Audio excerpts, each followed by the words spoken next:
back in the Apex. Another event that was honestly like overall it was all right, but I feel like we're starting to actually get some fun main events in these Apex cards nowadays. Like a while, I don't know if you agree. Like for a while, our big criticism of it was like it feels like they're just mailing the cards in at some points, and we're getting these main events that like have no big implications on whatever division they're in. But whether it be the Cannonier Bohalio one or the fight that we just got between Sean Brady and Gilbert Burns, like these fights actually feel like they matter.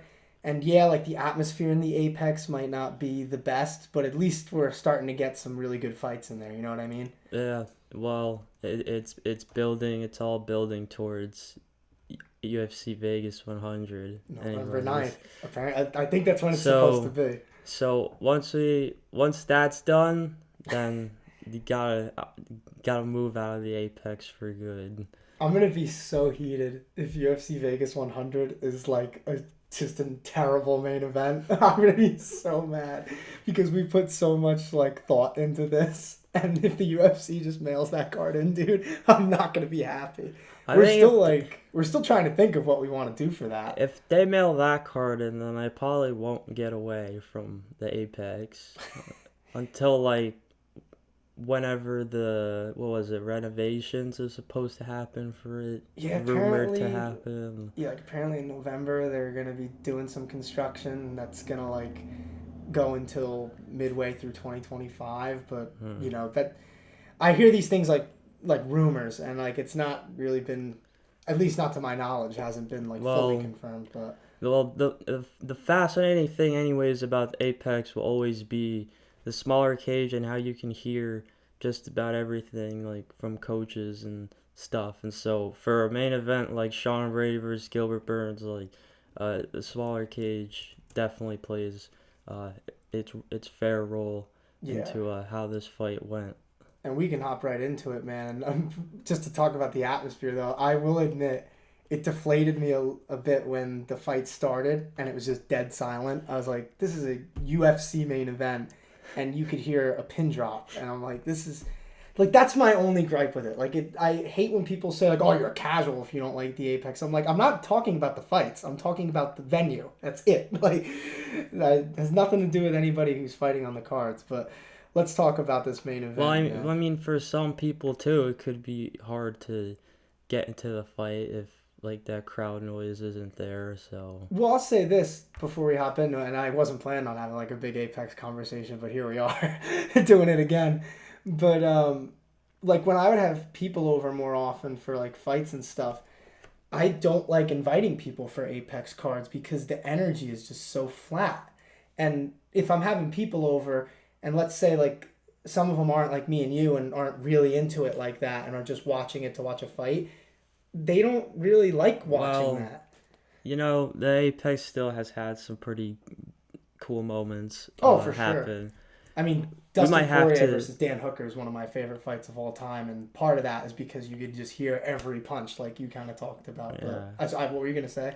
We might have to come up with our own top 10 moments of the Apex when it's all said and done.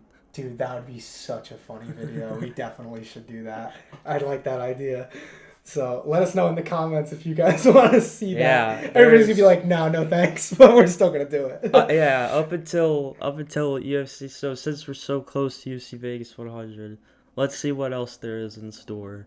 Yeah, who for knows? Whoever fights on these Apex cards. So, there's always some potential. Yeah, we had a really good main event here. So yeah, let's hop into it, man. Without further ado, Sean Brady defeats Gilbert Burns by unanimous decision, 2 50-45s and a 49-46, and continues to prove himself in that Lion's Den. That's the welterweight division in the UFC. And you know, we were talking a little bit about this before the pod, but Sean Brady, man, he's looked so good. I mean, before the Bilal loss, but then after the Bilal loss, he's just continued to showcase his skills. And, you know, it's not often that you say that a loss can age so well, but, like, considering his only loss right now is to the welterweight champion, not a bad position to be in if you're Sean Brady. And now he just gets this huge win over Gilbert Burns. I mean, he's so strong in the clinch. We were talking about that before. I mean, it's not like Sean Brady's been fighting cans either, you know? Like, So before Bilal Muhammad, he had Chiesa, for instance, and Was that right then before Bilal? That's crazy. uh, after Bilal was Kelvin Gastelum. Yeah, I You almost know, forgot about that fight. yeah, Yeah, yeah. because I mean, this is a guy that kind of just flies under the radar, and he really shouldn't. So it's good that he gets the main event spot. Like you just said, his one loss is to the current champion. So now he takes on an aging, sure, but still a very gave obviously they've given Gilbert Burns this spot to really show and prove whether or not he's still able to hang around the top of this division. And not that Gilbert Burns is sure, maybe Gilbert Burns is nearing the end, but Gilbert Burns definitely isn't done yet for sure. Like there's still fights out there for him clearly, but um, this kind of was the kind of win that Sean Brady needed, I think, to because obviously Bilal beat the both of these guys, so it was gonna take definitely a standout performance from the both of them to prove that they really deserve a rematch like super soon. So at least with Sean Brady's case, yeah, I think the dude's just about like the complete package pretty much, and he brings a strength to welterweight that really can propel him forward. And he's a sharp striker. He's a quick striker. He's able to take the punch and give it back too. So I feel like his striking has actually really improved since he's been in well, the UFC and too. another thing too is when you got someone who's able to grapple like Gilbert Burns is like, I think the way he was kind of able to stave off Gilbert's grappling, in which case Gilbert would have to really open up his striking more, which isn't the best, and it's not like you've seen that much of anyways. But it's not that Gilbert Burns can't strike; it's just whether or not it's polished enough and if he's even confident enough behind it, because Gilbert Burns always been a super strong, powerful dude, but it's kind of just we've kind of seeded it only one area as a grappler as opposed to him striking. Well, I So do think he has good boxing though. It's just not as crisp as maybe other people in the division. Like we've talked about, like Jack Della Maddalena, another welterweight. He's in terms of strictly boxing, I think he's up there for some of the best. And even someone like Bilal and Leon Edwards, they have really good boxing. But Burns, I think you're right, like in a sense that he relies a lot on his power. But I don't know, it just feels like lately we just haven't seen like the same guy. And I agree with you. I don't feel like he's done. And this fight really proves that to me because, yeah, he lost and it was a dominant loss. But he had his moments in there, like, and he could still crack, man. He hit Brady with a few shots, punches, flying knees that you were like, geez, how did he just take that?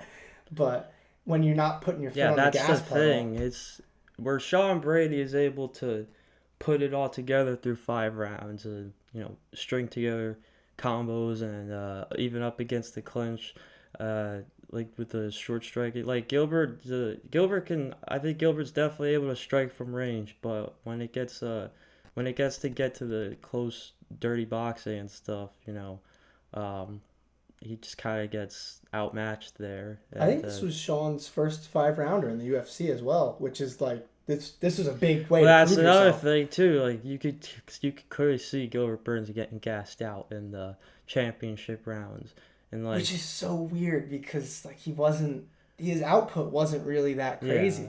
and there And was there was a few like groin shots and stuff that coming from Gilbert, and it's just like, you know, he was just reeling the entire fight, and so the scorecard obviously reflected how much he was just lagging behind Sean Brady. How like just where we are at this point in time that Sean Brady is just that much closer to a title fight, yeah, pretty much. and it's definitely, we've talked a lot about Gilbert Burns too, but I definitely don't want to take anything away from Sean Brady's performance because I think we both agree that Gilbert, even if his path to the title is way more difficult after losing this fight, he's not in like a position of like a Tony Ferguson or something like that where we're like, yeah, maybe you should think So about hanging it up. fine, you know what? Brady's he proved himself in a big way. He How showed a lot of about skill. how about this? How about this maybe if Gilbert Burns, but also at the same time, if we're gonna factor in the fact that he's 38 years old, like, then maybe this doesn't even matter. But maybe Gilbert Burns' time in UFC isn't done, but is his time as a like? Could you see him moving up at a point in time? I don't know. Wait, like in weight, you mean, or moving up the division? Well, I don't. I honestly, at this point in the division, I don't Oh, well, really I didn't think know what you so. meant. Like, Yeah, cause so yeah, at 185, is that something that's nah, possible I at don't think all? so. I mean, he No. fought at lightweight at one point, and he was a big lightweight as it is. But I think he's one of those guys. It's like 170. Like it's pretty cut and dry. But and I don't know if that punching power that he has would translate up another 15 pounds. Honestly, if I'm being real about it, I think in terms of him getting back into title contention, I think it's going to be really tough. And I don't think that his like I think that he can still win fights against good ranked opponents, but honestly, if I were Gilbert Burns, I would be trying to like look maybe a little outside the top 15 or at the very end of the top 15, like get another fight that's going to like bring your confidence back because I do think he still has the skills. I just think Sean Brady is so good and I think he proved it because, I talked about before, I think his striking has improved since he's been on in the UFC, Sean Brady I'm talking about. His striking has improved. We already know about his grappling.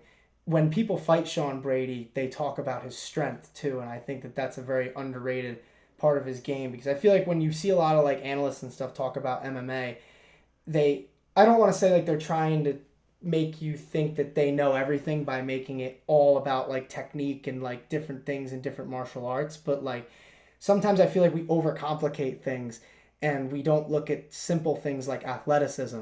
And we were talking about DDP when he fought Adesanya and his athleticism doing so much for him.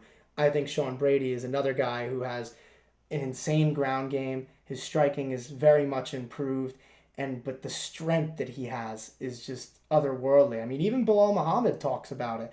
And he beat Sean Brady, but he says like when he grabs a hold of you, it's just a different type of strength that he has. And even when he had Burns up against the cage at times, and Burns is this really good grappler. It was crazy to see how well Sean Brady was able to control those situations. I was very impressed by it. Like this wasn't the greatest fight in the world, wasn't a bad one either. I think it was just one of those ones where like, oh, pretty impressive. But Sean Brady, I definitely cannot wait to see what's next for him. And he had a lot to say afterwards. He called out Ian Gary, called out Colby Covington. Those are both of those fights I would love to see, honestly, because Ian Gary, me, man. I'm a big fan of those striker versus grappler matchups. I think that would be a really fun fight. But Colby Covington, that one's interesting to me because of the wrestling side of it, and you wonder if Colby can keep up with Brady's strength, and you wonder because the thing with this fight is Gilbert didn't really push the pace that much. And Sean Brady, he looked really good over the course of all 5 rounds. But I'm curious of how he would do against someone like Colby Covington, who is going to push the pace and be in his face constantly if he fights the way that he usually fights. And that matchup did intrigue me. I love what he said after the fight, though. He was sitting on the desk with like Karen Bryant, Paul Felder, and Dean Thomas. And they were like saying like, oh, like maybe Colby Covington. And he goes, oh, please give me Colby Covington. I would murder that dude. And I'm like, damn. But who knows? I out of those two, is there one that you would prefer? Because I'm pretty like even on both. I would love to see either of them. I think the Colby Covington matchup would make a more even matchup. To be honest with you, I think just their strength honestly will probably be able to match each other in a certain kind of way. Whereas with Ian Gary, maybe it's more of a stand-up game, but just a lot more methodical and drawn out, technical, which is fine. But Yeah. obviously, people tune in and want to see fireworks. So, I mean, I would be genuinely curious if Brady can get Ian Gary down because, Ian gets a lot of hate, and in some respects I could kind of understand it. But the dude's takedown defense is elite. Not just good, not great, elite. So you wonder if Brady has to stay on the feet with someone who's as good of a striker as Ian Gary, how would that go? But yeah, when it comes to Brady versus Covington, that's a fun fight to think about when you wonder who can assert their dominance, especially on the ground or in the clinch, because Colby's got an insane wrestling pedigree, but Brady's strength and athleticism mixed with his technique is just unreal, man. But this was a this was a fun one. I'm like when they booked this fight, I was super excited for it because I love fights that just make too much sense. You know what I mean? Because Gilbert was in a spot where you don't think he's done, but you kind of like you don't need to see him fight like a top 3, top 4 guy, but you also don't want to see him fighting way down in the rankings. And Sean Brady, he fought Kelvin Gastelum in I think what was like December, and then he goes into this fight and like it's another step up.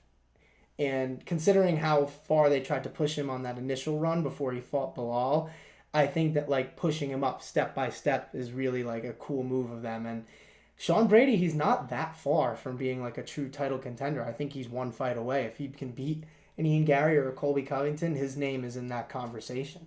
Because welterweight's in a weird place right now because we're debating whether Shavkat or Kamaru Usman should get a title, which by the way, or title shot, which I don't think should be a debate. Like with all due respect to Kamaru Usman. How about this? What if Gilbert Burns is able to rack up another win? You think that gets him to where he can fight back up someone in the top 5? Oh yeah, for sure. I think Gilbert, he's proved himself as like a worthy contender. And I think that he has so much respect from everybody in that division. Like, you don't really hear a lot of people talking crap about Gilbert Burns. I mean, he's a great guy, really good fighter, and he's been a good fighter for a very long time now. And he's marketable. It's too, just that with guys like this that have been around and do have that resume of names, it's kind of, at some point, I guess you would definitely like to see them hold the title, even if even after one defense, or even if they lose their first title defense, like you still got to the top. Gilbert was so close too, if you remember. Remember when he dropped Usman, and Yeah. I was like, oh man. But yeah, that wasn't meant to be. I mean, you could, I understand what you're saying, but at the same time, I also don't love going down the road of like, oh, would've, could've, should've, like.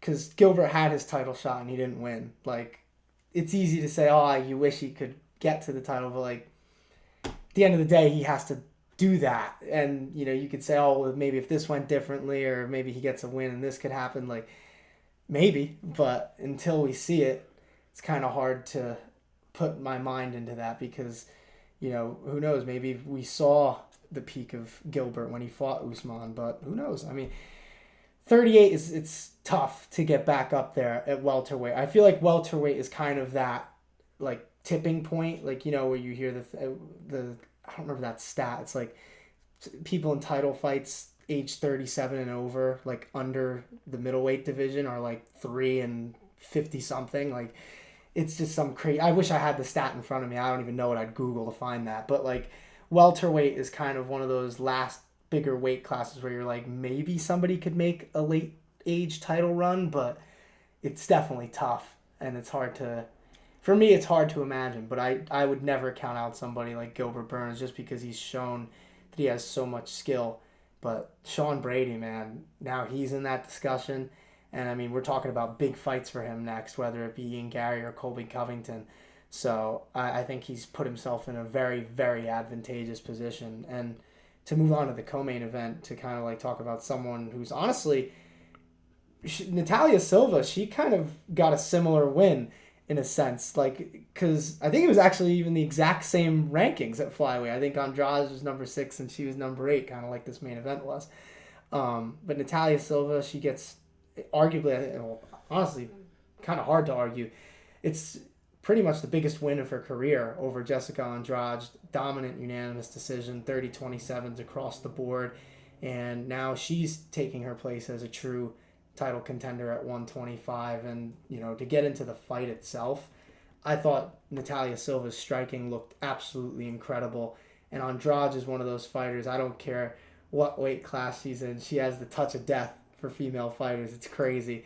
But at the end of the day, Natalia, she did a great job at managing her range, and she was landing a lot of jabs, a lot of leg kicks, and her counters were just on point. I mean, I was so impressed with her timing in this fight, and it's tough. I mean, Jessica Andrade, we talk about Sean Brady's strength. Andrade, she's in a similar position no matter what weight class she fights, and she just has this crazy strength, whether it be with her power and her striking or her grappling. But even with that immense pressure that she was putting on Silva, especially early in the fight, Silva remained composed and she countered super well throughout, and she landed some huge shots on Andrade. So like it was a fun fight. I think it won fight of the night too, which I thought was pretty well deserved. Honestly, I enjoyed watching it. It was a fun fight. I'd like Yeah. to think that if it was 5 rounds, somebody would have gotten knocked out. But I still like these fights that go the distance and have action pretty much like every waning second. But that's part of why 3 30-27s confused me. This is definitely a 29-28 kind of fight to me, and you. Whereas I'm not gonna argue with I mean, some of the rounds Silva were getting close. the. I'll give you that. Like, because Andrade had her moments. That's tough. I might have to rewatch it honestly if I like I think really you want should to. rewatch it because it's one of those fights that is closer to a coin flip than not, in my opinion. Really? See, I Yeah. thought Silva clearly, like, I thought she not It maybe was not probably the dominated, counter. but Yeah, well, like you just said, it was probably the counters that helped her pull away, and that's definitely understandable. And but I just think the way Jessica Andrade is able to weather a storm and still just stay on her feet and keep her cardio within her and still land and whatnot. Like she wasn't really landing that much. She landed like a few big shots, but most of the time she was going forward and she would swing big, and then Natalia Silva would hit her with like two or three counters. Like she wasn't just hitting her well, with one counter. Like she was hitting her with combinations in return, which is so hard to do when you're backing up. that's Like part of that's part of why I say if this was 5 rounds, I I won't would have say loved to see who, five. but I think somebody would have went to sleep. So I wish we could get more fights like this that were 5 rounds. You know what I really think it is, and like I hate to be the guy who's like saying dumb shit like this, but it's really like the incel fans who are in like their mom's basement who are like, "Oh, we don't want a women main event, no matter who it is." Like, because I remember when they announced Blanchfield versus Rose Namajunas, which is a great fight. And I think at the time that they announced it, it was supposed to be the main event for UFC Edmonton, but then they just made it Moreno versus Albazi. But like, if I'm being honest, I'd rather see Blanchfield and Rose Namajunas be 5 rounds than Moreno versus Albazi. If I'm being truly honest, so like, I just hate the way that some MMA fans, and honestly, I don't even like calling them MMA fans because that's not what they are. If you can't watch two insane female martial artists fight 5 rounds, then like you really should just not watch the sport. Like, I don't know. Like, I'm going on a tangent here though. Like, but I agree with you. I think that this fight over 5 rounds would have been a really interesting one. And like I said, considering that the rankings were exactly the same as the main event, I don't think it's too far fetched to say that this one could have been a 5 round fight. And Natalia Silva, she's very marketable too. Like she's fun to watch. Every time that she gets into the cage, I definitely tune in. And this fight was so impressive to me because Jessica Andrade, like former champion, title challenger at flyweight too at one point, and she's had a lot of big wins in her career against a lot of good fighters. And Natalia Silva, just the way she was able to manage that range so well at times, I just was and it's not hard to be good at fighting going backwards and going forwards. And in this fight, she did a really good job at that. And, we were talking a little bit about this before, but like Jessica Andrade, as good as she can be at 125, I really think she should just stay at 115. I cannot understand for the life of me why she keeps going up and down, because I think if she just stuck with one, I truly believe that she could make another title run, and I think the spot for her to do that would be at 115 rather than 125, because Andrade, like, she does well against any 125er, But I really think that size difference, even in this fight, you could see the size difference. It was very noticeable in the cage how much bigger Silva was in terms of like her height and her reach. I think if Andrade decided to go back down to 115 and got a few, honestly, even one or two wins, like I think she could be right back into the title picture. Because I think at strawweight, she's ranked like number 4. So it's not like she's super far off. Yeah, she's number 4 at strawweight. So, like, why go back and forth? I just don't get it. Like, what? Do you have any thoughts on this? It could be because she is a former champion, and I think it's kind of pretty much known by now that Jessica Andrade is not one to shy away from a fight. So I think she embraces like kind of I think she embraces and probably enjoys having these really exciting fun fights with these up and comers and giving them that test and that challenge and seeing where they match up if they're good enough to beat her anyways. So I mean, really at either weight class, like, she still I think is able to hold. Like I said, I said it before as well. Like, thought this fight was closer than 30-27. 30-27s would indicate. So, I mean, Andrade, she way back when she was really good at 135 in the UFC because that back in the day people don't really know like if they weren't watching before the pandemic, but they like flyweight only. I want to say it was 2017 or 2018 when women's flyweight became a thing.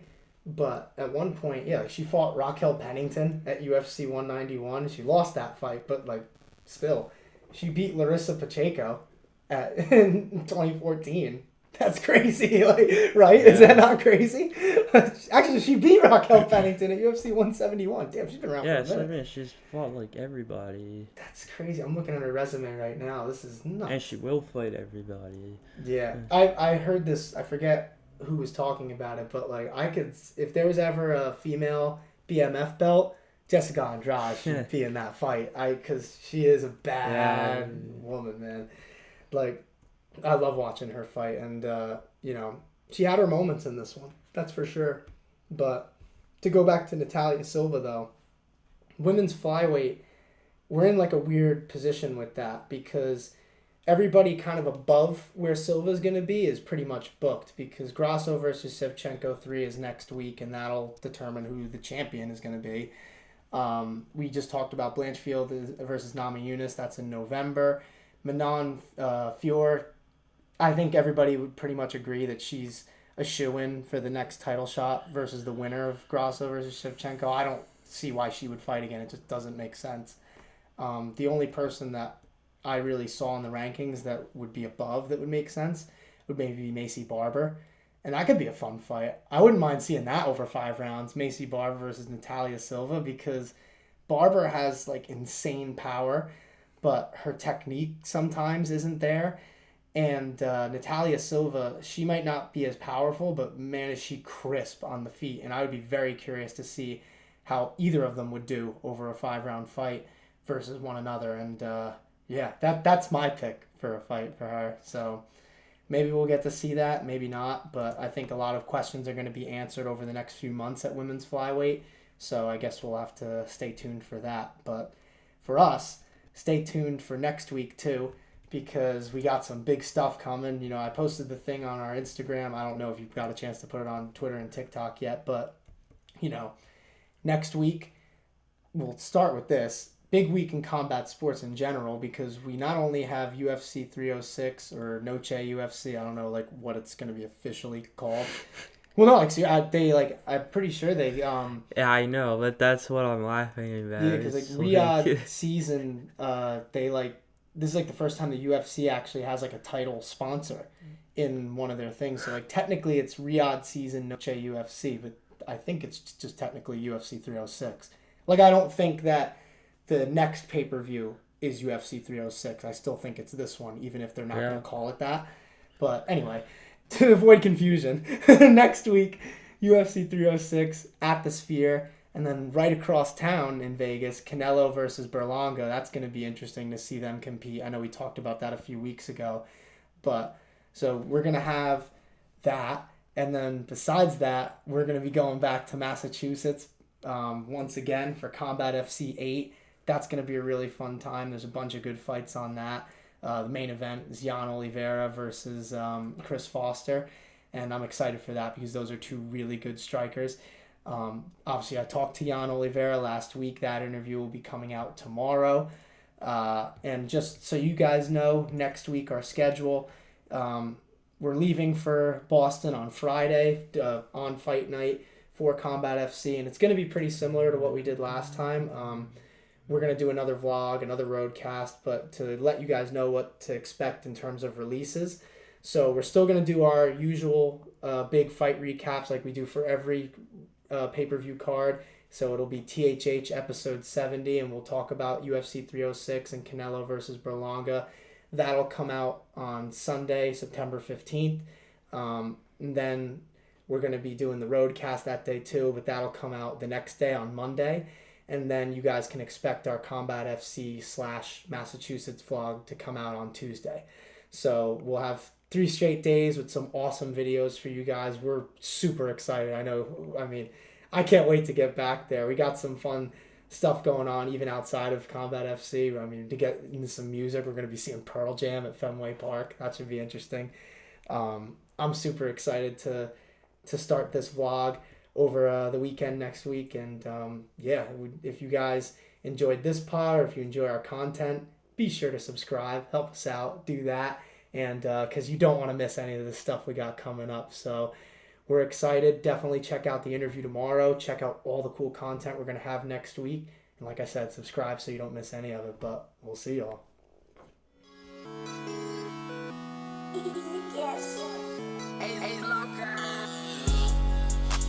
Feels just like a superstar. Doing all these drugs, I don't think I'm gonna see tomorrow. Living fast, brand new dash up in a foreign car. It's the type of shit that you be doing when you going hard.